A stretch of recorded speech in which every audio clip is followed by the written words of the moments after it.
जळगाव महानगरपालिका निवडणुकीत प्रभाग क्रमांक 3 च्या उमेदवार चैताली राहुल ठाकरे यांचा पराभव झालेला असतानाही त्यांनी आज शनिवारी मतदारांचे आभार मानले।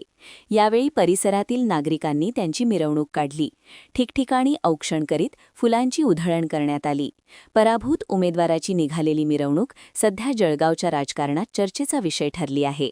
रॅली काढण्याचं कारण असं आहे की माझ्या या मायबाप जनतेला त्यांचा नगरसेवक निवडायचा होता, त्यांनी निवडला आणि त्यांच्या आशीर्वादामुळे जे काही मला लाभलंय त्यात मी नशिबाने आणि माझं 5 वर्ष त्यांना पूर्ण सहकार्य असेल आणि त्यांचं 5 वर्ष नगरसेवक म्हणजे जे काही असेल ते मीच असेल आणि त्यांच्यासाठी मी अर्ध्या रात्री उभी राहील एवढा माझा शब्द आहे।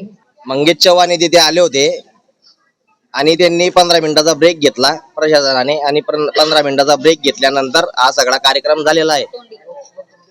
आणि लोकप्रतिनिधींनी स्ट्रॉंग रूम मध्ये यायचा काय संबंध? तिथले सीसीटीव्ही फुटेज चेक करा आणि आता चेक करायच्या पहिले ते डिलीट गेलेले असतील, त्याच्यामुळे ते भेटणार नाही। पराभव जरी झालेला असला आमचा, पण जनताच्या मनातील नगरसेवक आम्हीच आहे आणि आमचा विजय आहे। एवढी जनता आमच्या पाठीशी आहे, त्याच्यामुळे आम्ही 5 वर्ष प्रत्येक लोकांची घरोघरी जाऊन काही समस्या असेल तर आम्ही ते सोडवण्याचा प्रयत्न करणार आहे। आमची मागणी अशी, कोर्टात गेले तर ते 5 वर्ष तारीख पे तारीख चालू देतील आणि निकाल लागू देणार नाही। त्याच्यामुळे आमची मागणी अशी आहे की याच्या पुढे इलेक्शनच घ्यायचं नाही। तुम्हाला जे उमेदवार पटतील त्यांना डायरेक्ट बिनविरोध करून घ्या। लोकांना पक्ष घ्यायला ठेवला, अपक्ष पण ऑप्शन ठेवू नका,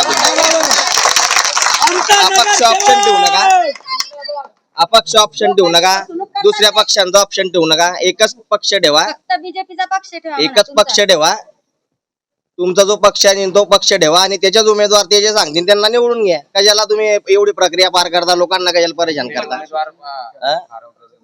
जिंकलेले उमेदवार तुम्ही पराभव करता, पराभूत झालेले उमेदवार जिंकलेले दाखवता।